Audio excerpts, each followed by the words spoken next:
오늘 복음의 능력으로 살라라는 제목으로 여러분과 함께 말씀을 나누도록 하겠습니다. 여러분, 우리는 앞서는 사울에 대한 이야기를 좀 계속해 왔습니다. 사울이 어떻게 다메섹 도상에서 예수님을 믿고 변화되었는지를 우리가 함께 나눴죠. 그런데 오늘은 베드로에 대한 이야기가 이제 기술되고 있습니다. 여러분, 베드로는 빌립 집사가 사마리아 성에서 복음을 전했을 때 그곳에도 주의 은혜가 임하는 것을 정말 직접 가서 확인을 했죠. 가서 성령으로 안수했을 때 성령이 임하는 것을 보았습니다. 어떻게 저 사마리아인들, 그들과 함께 상종하지도 않았던 사람들에게 하나님이 은혜를 베푸시는구나, 성령이 임하는구나, 이것을 몸소 경험했던 사람이 베드로였죠. 하나의 믿음의 눈금이 좀 더 자랐을 겁니다. 이제 교회가 좀 더 안정이 되자 순회 신방처럼 순회 이제 선교를 나가는 거죠. 오늘 두 군데를 방문합니다. 근데 두 군데를 방문해서 놀라운 일이 일어나게 되거든요.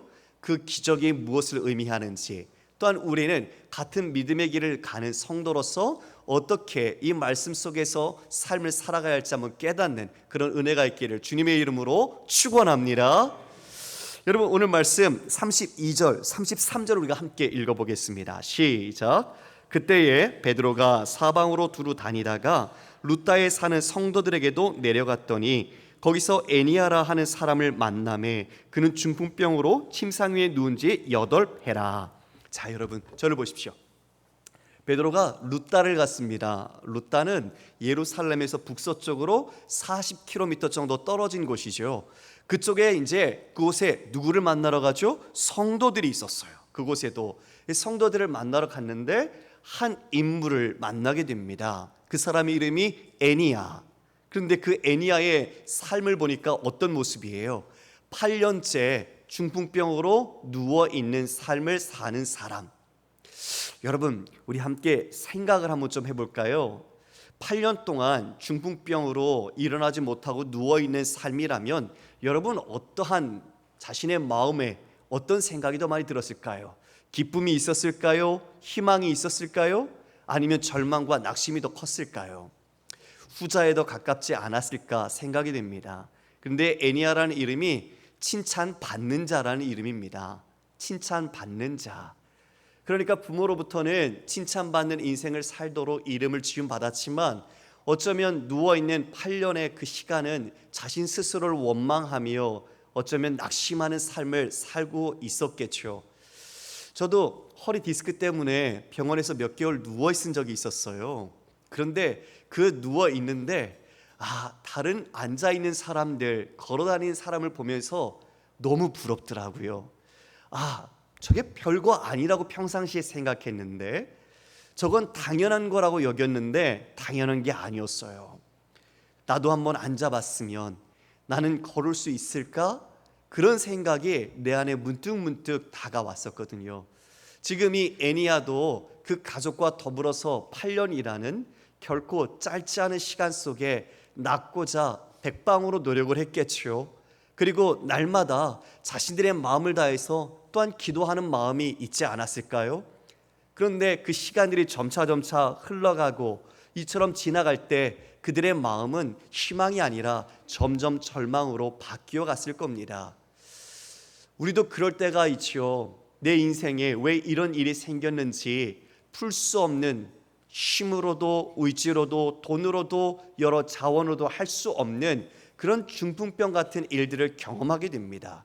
가족이 아플 수도 있고요, 정서적으로 고통받을 수도 있고요, 관계적인 문제가 큰 죽음처럼 아프게 다가올 수도 있겠죠. 그런 중풍병, 그리고 정말 영적인 중풍병처럼 느껴지지 않는 죄의 문제로 자신이 마비된 모습처럼 살아가고 있는 우리의 모습들도 발견하게 됩니다. 그런 절망의 상태, 그런 사람에게 지금 누가 왔습니까? 베드로가 왔습니다. 베드로가 그를 보고 어떤 마음을 가졌을까요? 긍휼의 마음을 가졌을 겁니다. 우리 예수님께서 이 땅에 오셨을 때 수많은 병자들, 그리고 귀신 들린 사람들, 그리고 연약한 사람들을 보시며 마음에 긍휼을 품으셨습니다. 그 긍휼은 이 창자가 끊어진다는 뜻입니다. 스플랑크니조마이, 단장의 고통을, 그들의 아픔을 보시며 자신의 아픔으로 끌어안으셨던 거죠. 그래서 그들을 그와 같이 치유하시고 회복케 하셨습니다. 지금 베드로가 그 에니야를 보며 같은 마음을 가졌을 겁니다. 왜요? 예수님께서 성령으로 이 베드로와 함께 하시니까요. 우리와도 함께 하신 걸 믿으시길 바랍니다. 지금 베드로가 이제 그를 보고 이렇게 말합니다. 34절입니다. 베드로가 이르되 에니야야, 예수 그리스도께서 너를 낫게 하시니 일어나 내 자리를 정돈하라 한데 곧 일어나니. 여러분, 무슨 일이 일어났지요? 에니야야, 예수 그리스도께서 너를 낫게 하시니 일어나라.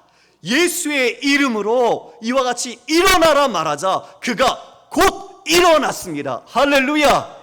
초자연적인 하나님의 권능과 은혜의 역사가 그에게 임한 거죠. 나는 이미 끝났어. 내 삶에는 더 이상 소망이 없어. 온 가족들 그 모든 소망이 사라지고만 그 마음들이 아니었을까요? 왜 이런 말이 있잖아요. 병수발 3년에 효부 효자 없다고. 정말 이 긴 8년이라는 시간은 그것을 경험해보지 않은 사람들에게는 결코 그 깊이를 가늠할 수 없을 겁니다. 그런데 지금 어떤 일이 났어요? 일어나 앉아요. 예수께서 너를 낫게 하시니 일어나라. 그 말에 그 8년 동안 누워만 있던 에니야가 이제 일어나 앉았어요. 여러분, 그 가족들은 어떤 마음이었을까요? 에니야를 향한 그 가족의 마음은 어떤 마음이 그 순간 들었을까요? 최고의 기쁨이 아니었을까요? 놀라운 감사와 기쁨과 이 모든 기적이야말로 그들의 삶에 꿈꿀 수 없었던 일이 일어난 것 아닐까요? 예, 즐거워서 춤췄을 것 같아요. 기뻐서 노래 불렀을 것 같아요. 서로 얼싸안고 그 눈물로 기쁨을 나눴을 것 같아요. 구원의 모습, 이 회복의 모습이 에니야야, 예수 그리스도께서 낫게 하시니 바로 복음으로 임한 것입니다. 그 복음이 예수 그리스도의 이름과 능력으로 임하자 그 아무도 세상에서는 더 이상 소망 없던 그 인생이 회복되어 일어났던 거죠. 사랑하는 성도 여러분, 여러분의 삶에 그런 문제가 있습니까? 도저히 해결하려고 해도 해결되지 않는 내 자신 안의 문제, 가족의 문제, 질병의 문제가 있습니까? 우리가 하나님께 간구하십시오.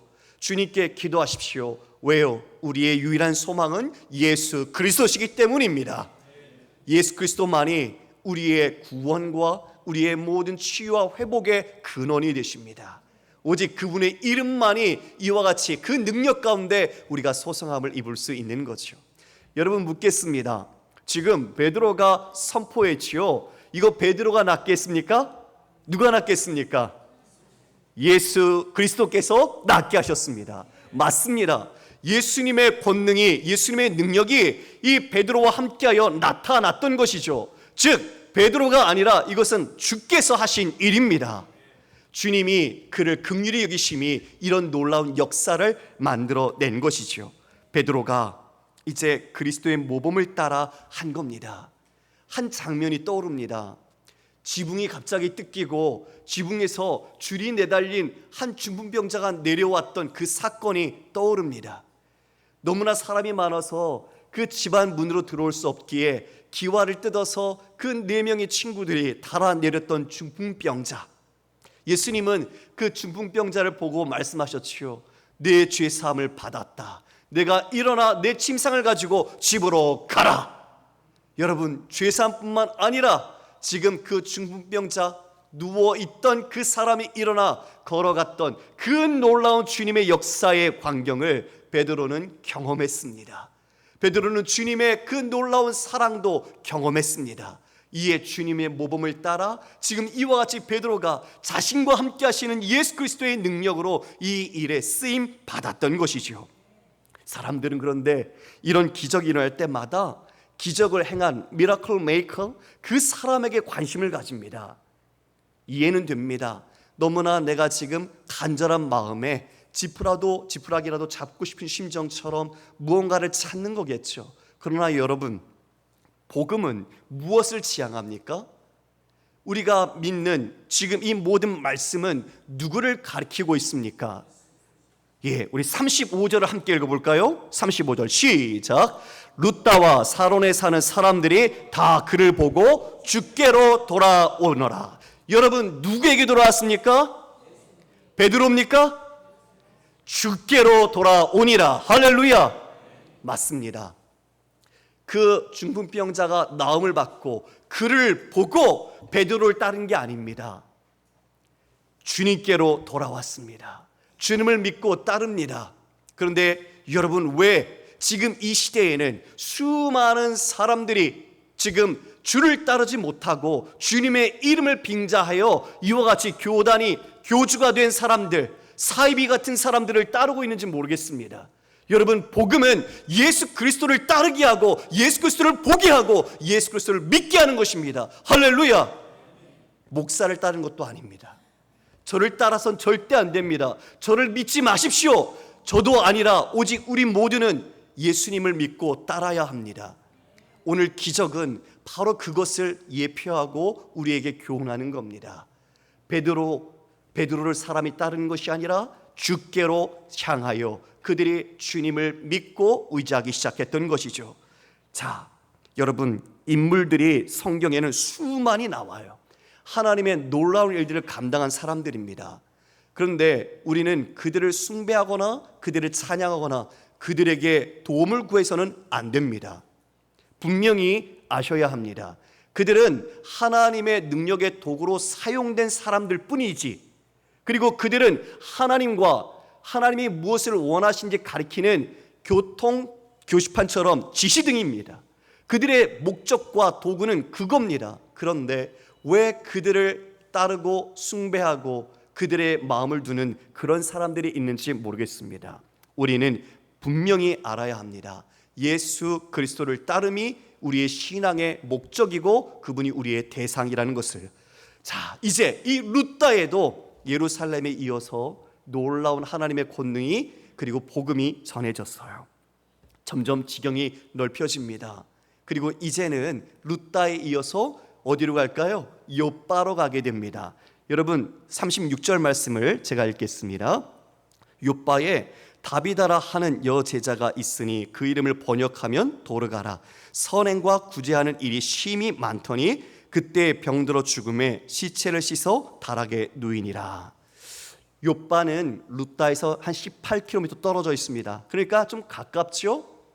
그 가까운 곳에 누가 살고 있었는가? 다비다라는 여제자, 주님을 따르는 제자가 있었어요. 근데 그 다비다가 삶이 어떻게 살았는가 보니까 선행과 구제하는 일이 심히 많더라. 자, 여러분, 저를 보십시오. 선행과 구제하는 일이 심히 많았다. 주께서 말씀하시듯 내 이웃을 내 몸과 같이 사랑하라. 내가 대접받고자 하는 대로 남을 대접하라. 이것이 황금률이죠. 주님이 그와 같이 자신을 내어 우리를 사랑해 주셨습니다. 지금 이 한 여자자 다비다, 그리고 번역하면 도르가라, 사슴이라는 영양이라는 의미를 갖고 있는데요. 지금 그의 삶은 그 모든 자신의 삶을 통해 다른 사람들을 돕고 헌신하고 사랑하는 삶을 살았습니다. 아름다운 삶이죠. 그런데 그녀가 어떻게 되었습니까? 병이 들었고 죽었습니다. 병이 들고 죽었습니다. 그런데 그 죽음 앞에 함께 했던 삶을 함께 나누었던 사람들이 어떤 모습을 보입니까? 슬퍼합니다. 그 죽음에 슬퍼합니다. 그가 병들어 죽음에 시체를 씻어 다락에 뉘었습니다. 장례를 치르기 위해 염하듯 씻어서 다락방에 놨습니다. 그런데 여러분, 중요한 하나의 사건이 여기에 있습니다. 무엇인가? 그것을 다락방에 놨다는 겁니다. 구약에 보면 죽은 사람이 살아난 사건이 두 가지가 있습니다. 바로 엘리야와 엘리사가, 엘리야가 사르밧 과부의 그 아들, 그리고 엘리사는 수넴 여인의 아들을 살렸습니다. 죽었던 그 각각의 아들들을 살린 역사가 구약에 기록되어 있죠. 그런데 공교롭게도 두 사람이 살아난 그와 같이 소성함을 입은 장소가 어디냐? 다락방입니다. 다락방. 지금 다비다가 죽었는데 죽으면 끝난 거잖아요. 장례를 치러야죠. 그런데 이 죽었는데 그녀를 다락방에 놓은 겁니다. 그것은 함께 제자된 그 함께 했던 사람들의 마음속에 일말의 소망이 있었던 거죠. 그렇지 않아도 지금 그 8년 된 그 중풍병자가 일어났다는 소문이 그들에게 들리는 거예요. 가까운 루다에 베드로가 있다는 것을 알게 되었죠. 그래서 사람을 보내 베드로를 긴급히 오라고 요청을 합니다. 이에 베드로가 왔어요. 여러분 보십시오. 우리 말씀을 볼까요? 39절입니다. 베드로가 일어나 그들과 함께 가서 이르매 그들이 데리고 다락방에 올라가니 모든 과부가 베드로 곁에 서서 울며 도로가가 그들과 함께 있을 때에 지은 속옷과 겉옷을 다 내보이거늘. 베드로가 지금 보니까 그들과 함께 왔어요. 같이 왔어요. 와서 다락방에 올라가 보니 그 과부들이 함께 있는 거예요. 서서 웁니다. 우는데 뭘 보여주죠, 여러분? 속옷과 겉옷을 보여줘요. 속옷과 겉옷을. 근데 여러분 그 당시에 겉옷이나 이런 것은요 재산 목록이에요. 담보로 전당 잡힐 수 있는 가치가 있는 만큼 귀중한 옷이란 말이죠. 근데 그 옷을 누가 주었어요? 도르가가 만들어준 거예요. 도르가가 자신에게 다 그 모든 것을 지어서 준 거예요. 가난하고 힘없고 경제적으로 어려운 그 과부들을 위해 도르가가 심히 이와 같이 선행을 했다라고 이야기한 것처럼 자신의 모든 삶을 헌신해서 그들을 섬겼던 거죠. 그것들을 내보이면서 우는 거예요. 뭘 보여주는 거예요? 도르가의 삶이 이랬습니다. 도르가가 이처럼 우리를 섬겼습니다. 우리를 얼마나 아꼈는지 모릅니다. 그 마음의 간절함이 지금 이 베드로에게도 전해지겠죠. 여러분, 저는 지금 이 모습 속에 너무 부러웠어요.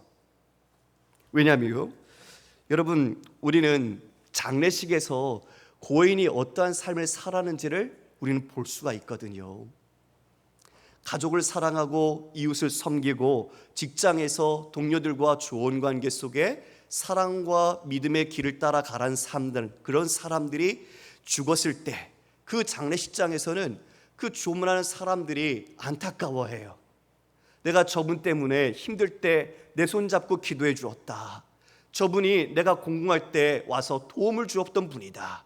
얼마나 그때 내가 큰 위로와 용기를 얻었는지 모른다.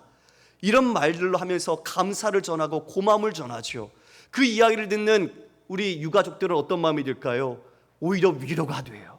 아, 우리 부모님, 우리 아들, 우리 딸, 우리의 모든 이 사람들이 그래도 잘 살았구나. 이 고인이 믿음의 길을 올바르게 갔고 많은 사람들에게 이처럼 사랑받는구나. 이것을 알게 되죠. 그런데 반대로 오히려 자신의 욕심과 탐욕과 예수 그리스도를 모르는 삶을 살아가서 다른 사람들을 괴롭히고 고통을 주고 상처만을 주었던 사람의 장례식장은 어떨까요? 정적이 흘러요. 애통해하는 눈물이 없어요. 이제 고통이 끝났구나, 그런 마음을 가지게 되는 거예요. 두 모습 속에서 여러분은 지금 어떤 삶을 걸어가고 계십니까? 누구를 따라 믿음의 길을 가고 계십니까? 예수님을 믿지만 예수님을 믿음으로 내가 유익한 것을 얻고 또 다른 길을 내 마음대로 가고 있지는 않으십니까? 진정 여러분은 여러분의 삶에 무엇을 남기는지 돌아보시길 바랍니다. 많은 사람들이 죽음 앞에 후회를 한다고 해요. 그 이유를 들어보니 삶에 쫓겨서 자신의 일 때문에, 사람과 상황 때문에 자신이 올바르게 삶을 살지 못했다는 거예요. 그래서 다시 살고 싶지만 이미 시간은 없는 거죠. 그래서 후회한다고 해요. 여러분, 성도는 어떻게 살아야겠습니까? 성도야말로 진짜 예수 그리스도를 따라 참된 믿음의 여정을 걸어가는 것이 인생의 성공이고 형통이고 행복 아니겠습니까? 할렐루야! 그렇게 살 때 우리가 주님 만나면 그 주님의 영광스러움 속에서 우리가 인정받고 주님의 칭찬을 받지 않겠습니까? 이것이 진짜 복된 그리스도의 삶인 것을 믿으시길 바랍니다. 저도 생각해 봤어요. 제가 만약 코끝에 호흡이 멎으면 사람들이 저를 어떻게 바라볼까? 우리 가족은 슬퍼하겠죠. 그런데 다른 사람들의 입에서, 표정에서 과연 어떠한 모습이 드러날까요? 쉽지 않더라고요, 이 본문이. 그런데 지금 도르가가 부러웠어요. 모든 사람들이 그 겉옷과 속옷을 보여주면서 이 사람이 내게 이런 은혜를 베풀었고 사랑을 했습니다. 정말 이 사람은 이런 인생을 살았어요. 여제자답게 주님의 사랑을 베풀며 살았어요. 이렇게 말하는 게 너무 감동이었고 부러웠습니다. 우리는 우리의 죽음 자체도 메시지가 되어야 합니다. 우리의 죽음의 순간 속에서도 우리가 사랑하는 주님과 그 나라를 보여주어야 합니다. 영원한 생명을 가진 자답게 이 땅이 끝이 아니라는 것을 우리는 반드시 나타내야 합니다. 여러분, 스데반 집사님 순교하셨을 때 어땠습니까? 주님 바라보면서 그는 그 자신이 죽어가고 돌에 맞으면서도 그 사람들을 위해 주의 용서의 기도를 하지 않습니까? 얼마나 그 마음, 그것을 듣고 함께했던 다른 사람들에게 충격을 주었을까요? 예수님은 어떠했습니까? 예수님은 우리를 위해 십자가 지시고 그 죽어가는 그 순간 속에서도 하나님 아버지의 뜻에 순종하셨습니다. 그리고 자신을 죽이는 자들을 위해 죄의 용서를 구하는 기도를 드렸습니다. 그 모습을 본 로마 백부장은 말합니다. 이는 진실로 하나님의 아들이었다. 죽음의 메시지가 하나님을 비추고 주의 영광을 나타냈던 것이죠. 우리는 분명히 알아야 할 것이 있습니다. 예수님 잘 믿고 순종하고 믿음이 좋으면 병 안 들고 안 죽는 거 아닙니다. 세상 사람처럼 병 들고 우리도 아프고 그리고 죽습니다. 그런데 그런 일이 생기면 원망할 때가 있죠. 물론 이해가 돼요. 아프니까 힘드니까 괜찮습니다. 주님께 하소연하시고 주님께 기도하십시오. 그러나 기억하십시오. 그 모든 순간에도 주님은 함께 하시고 주님은 사랑하신다는 것을 반드시 잊지 마십시오. 주님은 그 고통 순간 속에도 여러분을 위해 십자가 지심으로 그 고통을 넘는 생명을 주신 분입니다. 그래서 그 고통과 아픔 속에서도 영원히 붙잡아야 할 것이 무엇인지를 가르쳐 주시고 있고 생명의 길로 인도하고 계신 것입니다. 여러분, 살리는 것은 영입니다. 육은 무익합니다. 영혼이 살아야 하나님 기뻐하시는 삶을 살 수 있습니다. 우리 영혼이 잘 되고 육신이 잘 되면 우리는 무엇할까요? 우리는 육신이 넉넉하고 만족하고 잘 되면 죄성이 있는 몸이라 자꾸 죄질 생각을 하게 됩니다. 그래서 우리는 영원히 살아야 합니다. 우리의 영혼이 주 앞에 깨어 있어야 바른 믿음의 길을 갈 수 있는 것입니다. 예수님이 그 길을 가도록 십자가 지셨고 우리에게 구원의 은혜를 베풀어 주셨습니다. 베드로가 기도하고 그리고 이제 그 다비다를 향하여 선포합니다. 다비다야 일어나라. 다비다야 일어나라. 여러분, 그러자 다비다가 눈을 뜨고 베드로를 바라보며 앉습니다. 할렐루야. 놀라운 일입니다. 죽었던 다비다가 일어나 앉은 겁니다. 베드로가 손을 내밀어 붙잡아 일으키며 이제 그 많은 사람들에게 다시 소생한 이 다비다 도르가를 보여줍니다. 그들이 기뻐했겠죠. 그들이 살아난 것을 보고 놀라며 하나님께 영광을 돌렸을 것입니다. 여러분, 이 광경도 무엇을 연상시키십니까?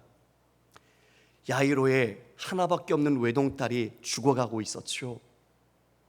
그래서 예수님께 자신의 집으로 함께 가달라고 요청했습니다. 가던 길에 혈루증하는 12의 혈루증 걸렸던 여인을 만나 시간이 지체가 됐어요. 집에서 사람이 옵니다. 선생님, 괴롭게 하지 마세요. 딸이 죽었습니다. 그때 주께서 말씀하십니다. 두려워하지 말라. 오직 믿기만 하라. 여러분, 그 믿음을 그에게 요청하시고 집에 도착했습니다. 사람들은 웁니다. 여자 소녀가 죽었으니 웁니다. 주께서 말씀하십니다. 잔다. 그는 죽은 것이 아니라 잔다. 사람들이 비웃죠. 사람들을 곁으로 물리신 뒤에 바로 소녀에게 말합니다. 달리다 쿰! 소녀여 일어나라. 여러분, 그 죽었던 소녀가 일어나 앉았습니다. 할렐루야. 지금 이 모든 것, 베드로는 우리 주 예수 그리스도께서 모범을 보이신 대로 자신과 함께 하시는 예수 그리스도를 따라 이 일들을 감당한 겁니다. 달리다 쿰, 다비다야 일어나라, 다비다 쿰. 유사하지요. 배운 대로 주님께서 행하신 것을 마음속에 새기고 지금 이 놀라운 구원의 역사를 이루게 된 것입니다.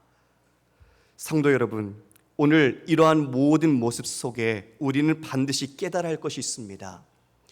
여러분, 지금 중풍병자가 회복되어서 앉았습니다. 그리고 죽었던 다비다가 다시 살아났습니다. 오늘 본문이 그것만을 말할까요? 놀라운 능력이 나타났다, 이것을 말할까요? 아니요. 여러분, 살아나고 회복된 사람 영원히 살았습니까? 아닙니다. 죽습니다. 나사로도 죽었고요. 살림받았던 수넴 여인의 아들이나 사르밧구의 아들도 다 죽었습니다. 문제는 뭘까요? 우리의 믿음을 현상에 두어서는 안 됩니다. 우리의 믿음을 내가 바라는 곳에 두어서는 안 됩니다. 우리의 믿음이 어디에 있는지 오늘 본문은 그것을 교훈해 줍니다. 자, 회복되었다, 살았다, 이건 여러분 여타 종교들이 다 하는 거예요. 그걸 다 흉내내고 그것을 목적으로 하고 있죠. 그러나 기독교는 그게 목적이 아닙니다. 그것을 통해 우리가 바라봐야 할 것은 이 땅의 모든 사람은 죽는다. 그러나 그 문제를 해결하고 그 죽음을 넘어 영원한 생명으로 허락하시는 길이 누구신가? 바로 예수 그리스도라는 것을 오늘 우리에게 보여주는 것입니다. 42절에 욥바의 사람들이 그를 보고 그를 알고 많은 사람이 주를 믿더라. 이에 주께로 돌아옵니다. 베드로를 따르지 않고 주님께 더욱더 많은 영혼들이 돌아오는 모습이 보여지죠. 그리고 43절에 보니 욥바의 베드로가 시몬이라 하는 무두장이 집에 있었다, 머물렀다라고 말합니다. 여러분, 저를 보십시오. 무두장이는 피장이죠. 피장이 죽은 동물, 가죽을 다루는 사람. 근데 율법에서는 죽은 것을 만지면 부정한 자입니다. 그런데 지금 베드로가 누구 집에 있어요? 바로 그 무두장이 집에 있는 거예요. 어떻게 있을 수 있을까요? 베드로가 이제 자신 안에 있던 편견과 선입견들, 이것이 복음으로 깨지고 있는 겁니다. 여러분, 이것이 어쩌면 오늘 일어난 두 개의 기적보다 더 놀라운 기적입니다. 여러분은 복음을 믿었고 그리고 복음으로 다시 구원받은 사람입니다. 그런데 여러분은 그 복음으로 어떻게 살고 있습니까? 여전히 내 안에 있는 고정관념, 가치관, 편견, 이것들이 예수 그리스도로 변하여 바뀌고 주님의 뜻을 따라 살고 있습니까? 아니면 10년, 20년 예수를 믿었는데도 여전히 내 생각은 굳어져서 그대로 살고 있습니까? 오늘 본문은 그 기적에 초점이 있지 않습니다. 그 기적을 일으키신 예수 그리스도의 능력, 주님께서 행하신 그 놀라운 사건을 모범을 따라 행한 베드로, 바로 그것을 통해 주님의 구원의 징표가 무엇인지를 보여주는 겁니다.